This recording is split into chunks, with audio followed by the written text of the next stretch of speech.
is Kelly Dale, and this is your Must Know Monday for Monday, July 20th, 2015. I've had my bead store almost 12 years now, and we carry a lot of findings because findings is a big thing in the beading industry. The biggest misconception is the difference between a jump ring and a split ring.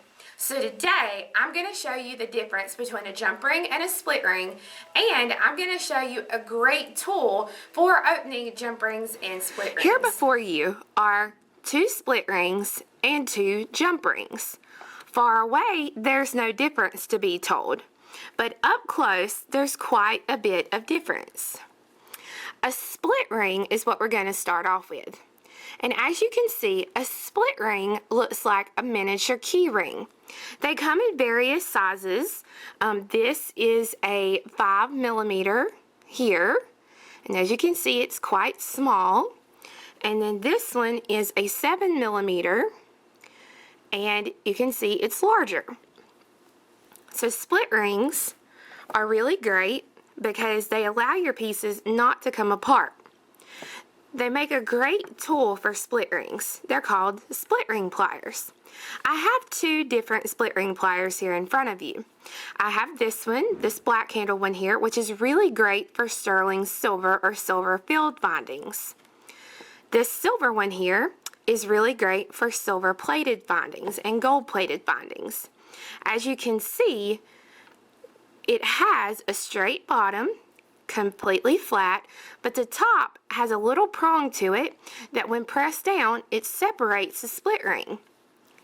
And I'll show you the sterling silver one. As you can see, the sterling silver one is the same way, but it has a smaller tip and it comes out almost all the way to the tip. So that when each is pressed together, you can see there's quite a bit of difference.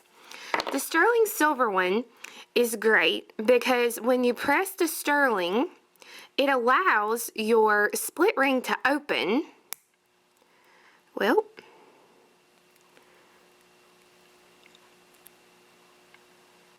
there we go. It allows your split ring to open without opening so wide that it won't mess up the actual split ring. It opens it up just big enough to where you can get your piece through, like a lobster claw or whatever, through the opening and then let go. So that is what a split ring plier does for the sterling. Now with the plated, and I don't know if I'll be able to use this small one, we'll see. Oh yeah, the plated is made so same way, so that you can get in and you can press it and you can open. Normally when I open a split ring, I'll make sure that it's turned to the side a little bit so that I can get what I need into the split ring. Some people like to open them up with their fingers, and I'm going to open this one up so you can see how it'll open to the side, like that. Some people like to use their fingernails to open these. Some people like to use other pliers. It's completely up to you, but I think split rings are pretty great. The other kind of ring is called a jump ring. A jump ring is one solid ring that has one little cut in the very top of it. As you can see, it doesn't have multiple rings like the split ring does.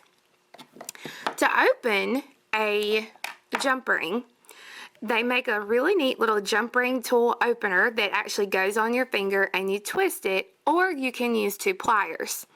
When you use the 2 pliers, we're going to twist a jump ring.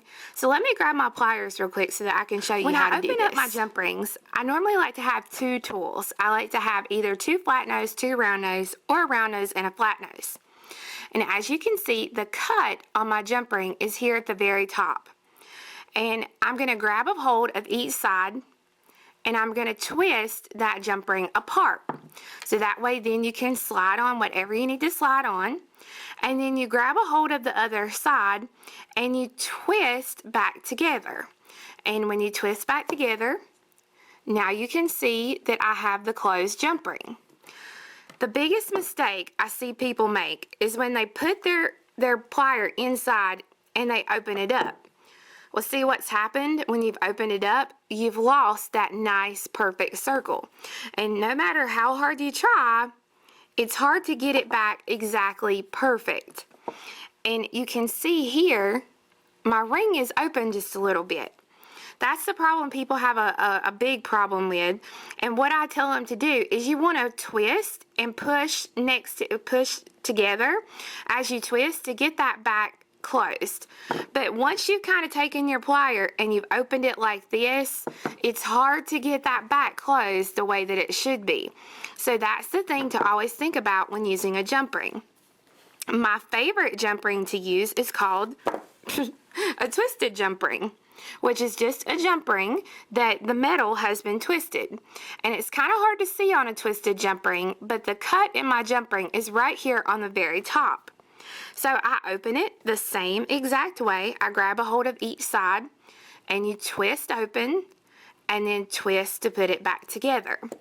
The biggest difference between a jump ring and a split ring is that like say you have small children and they tug on your jewelry. If you have jump rings, it can come apart, but a split ring is pretty hard to get apart. So now I hope I've taught you the difference between a split ring, where you can use split ring pliers, and jump rings. So I hope you guys enjoyed today's Must Know Monday video. And be sure and come back next week for a new Must Know Monday video where I'm going to show you the proper technique on how to crimp a crimp tube and the different tools that you can use to crimp a crimp tube. Hope you guys have a great week. Bye-bye.